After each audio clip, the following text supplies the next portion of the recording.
showcase, baby. The showcase, righteous mind, it's your time to shine. The showcase, righteous mind, it's your time to shine. The showcase.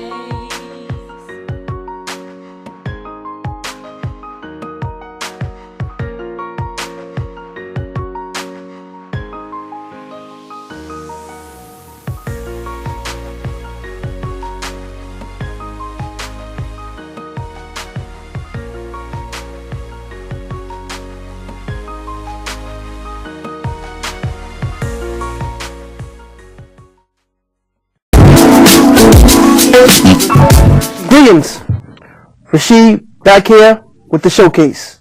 Today we got Misunderstood, Internationally Known, and all that good stuff. We're going to go into it, let her tell you a brief history on her success, her triumphs, and all the stuff that comes in between. Let's get into it. Assalamu alaikum. Walaikum salam, Rashid. How are you? I'm doing good. Let us know. We see you got this this hijab, this scarf wrapped around your head. So obviously you're Muslim. So let us know how long you've been practicing Islam. Okay, well, I was introduced to Islam at the age of 11. So, without telling my age, women never tell her age. Without telling my age, I want to say that it's been about 20 plus. Yeah, 20 We'll leave it at that. Yeah, 20 plus. So we all know you're at least 28, right? yeah, I'm trying to think. Yeah, about that. Almost 20 or something. So, what are some of the activities that you have going on that you involve yourself in? You talking about Islamically or just overall? Anything, overall. Oh, well, I like doing a lot of different things for fun. I'm really down to earth, I'm into nature, like nature walks and aquariums and zoos and things like that, carnivals, and I have a preschooler, so I'm very active, like going to the movies. I like going to plays and I like a lot of things, a lot of Islamic events and conventions and lectures and henna parties and bridal shower, like this stuff. Okay. What kind of lectures are you into? You said going to lectures. Are there any specific lectures or speakers that you prefer to go to? Well, I like lectures that are basically about, anything that's progressive, that can just, that's just going to be good for the soul, like good food for the soul, want to talk about sisterhood, brotherhood, ways to, make ourselves better, how we can get better as a community and, community issues and things related to us. I'm into a lot of different things. I mean, there are some speakers who warn, and I just be like, I really try to avoid those because, I want to go, I want to learn, I don't want to be, and, you know what I mean, and falling asleep. So some people, they don't have the gift of gab. They really, shouldn't be, giving them talks. Okay. Well, take us through a brief journey of music, how you got to the level in your, I guess you would say, music career. Okay. Well, I started writing rhymes at 11. It was like a, real, something to do just for fun. I was attending a private Islamic school and it was boring. So it was something to bring excitement. The school was too strict. It was like needed some type of excitement. So I found myself during the lunch period writing raps and things like that. Cause I said, you know what? Something gotta give. It's just too dry. So I did it. We'd be at the lunch.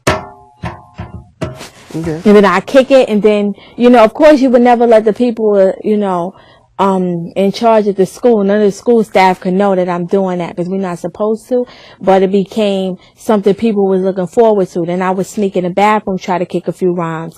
Then in high school, it was like I would rhyme in the classroom and people would get so excited about my raps that the teacher would have to exclusively put away some class time. She would bribe the class by saying, like, if you all finish this project and stuff, then, such and such amount of minutes before the period ends, then, she gets to recite her rap.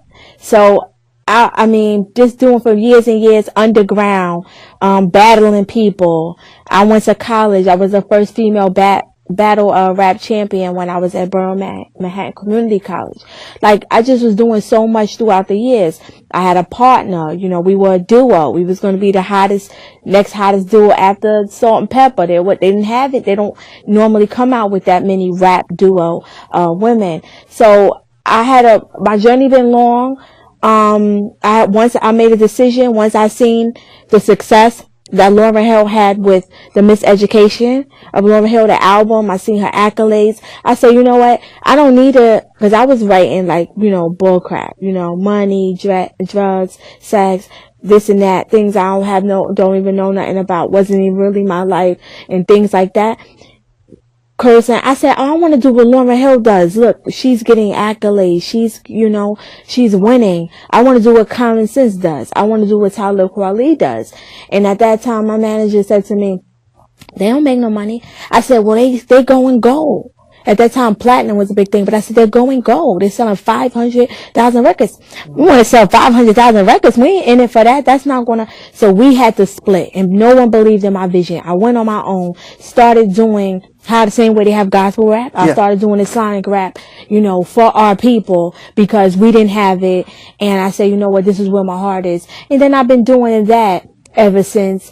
And that in itself has been a journey, ups, downs. I've done street fairs. I've done performances at Rikers Island, men and women's division. I've done plenty of, our Islamic celebrations, Eids. I've done, Showtime, cable, documentary cover girls. I've done like so much stuff, tour the UK, Ireland, Paris, Sweden, just so much. So it's just been a progression up and down, dealing with critics, dealing with the men, what they gotta say, dealing with the women, what they gotta say, trying to represent for us, still trying to be fashionable, still trying to, only getting pennies, sometimes getting support, not getting support. So it's a long journey, long road.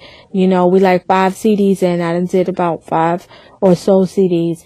And, now I'm just trying to broaden my audience. So I'm just making a little change, just to get some new fans. Okay, well, would you say musically, music has advanced your Islam or has Islam advanced your music? How do those two join together? How do they mesh? Well, I would have to say, I think that a lot of my music is a reflection of my reading and my learning, my knowledge of Islam. And sometimes it keeps me on my toes because when I know I'm going to have to bring something to the public, which people are going to scrutinize or people are going to listen, some people are going to take as like gospel, I have to make sure my stuff is correct. So it's like researching, checking all my checking all the facts to make sure that when I put the stuff out, that is correct. So it gives me like work to do. And it's like if I do a CD and I make a song and I do the song about Ramadan and I put it out, and then the next Ramadan song I make, I gotta now say something different that I didn't say the last CD. So now I have to look for something else or dig deeper or think deeper or, to come up with it. So I definitely won't say that my music has that Islam. I mean, I wouldn't either that way that you phrase it. I wouldn't quite pick those words per se. How I'm saying that I incorporate it, I think is a better reflection because I could always be better in my Islam.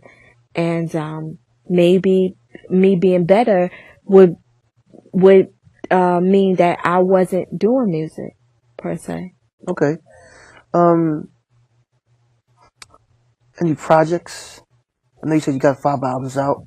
Are you doing anything new, or are you just trying to refresh those?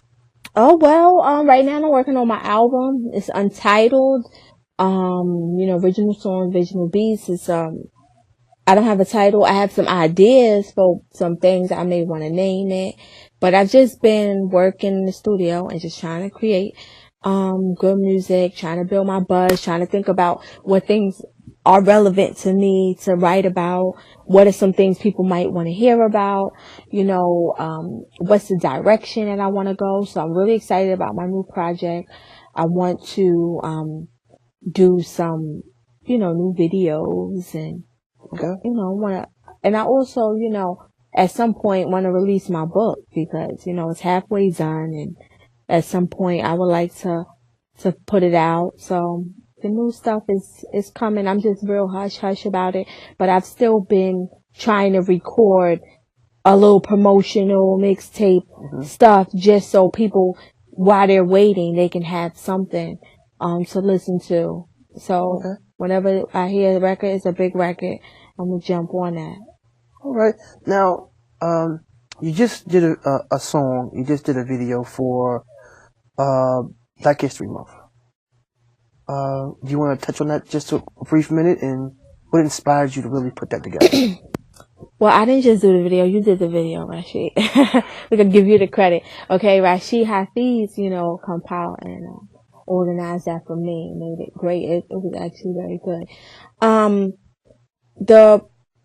The video, I wanted a visual that went along with the actual song, Greatness, And I wrote that song because I felt as if us as a people, we come from a great line of people, successful, or people who have created some good inventions, or who have gave up some real valuable lessons, things that, that we are still using to this day. And I just thought that they needed a tribute, Okay. People only worry about the tribute for the month of February, with Black History Month, which happens to be the shortest month of the year, which I find to be an insult anyway. But I didn't release the song. This song was actually already done it's from my old CD. I just think maybe it was overlooked. So I said, you know what? Black History Month is coming. We do need to promote it. I do need to put it out. And I thought, in light of the assassination of Malcolm X taking place, Rosa Parks just had a birthday. Just all of the different factors, and then what's happening with Nicki Minaj and that whole Malcolm X on the cover and being referred to as such. I felt like, that this is how you pay tribute to the people who were contributing to our society, the way I'm doing it, not by calling them N words, not by making memes that make jokes or poke fun at them. We shouldn't. They went through a whole lot for us to be in the position that we in. We need to show a gratitude or respect. And, is it okay to joke? I like to make jokes, but we shouldn't make jokes about Emmett Till and what happened with him. Or people shouldn't use him in their rap songs to make a hot line, and it's not in a good context. Okay. So. As you wind down, I really want to touch on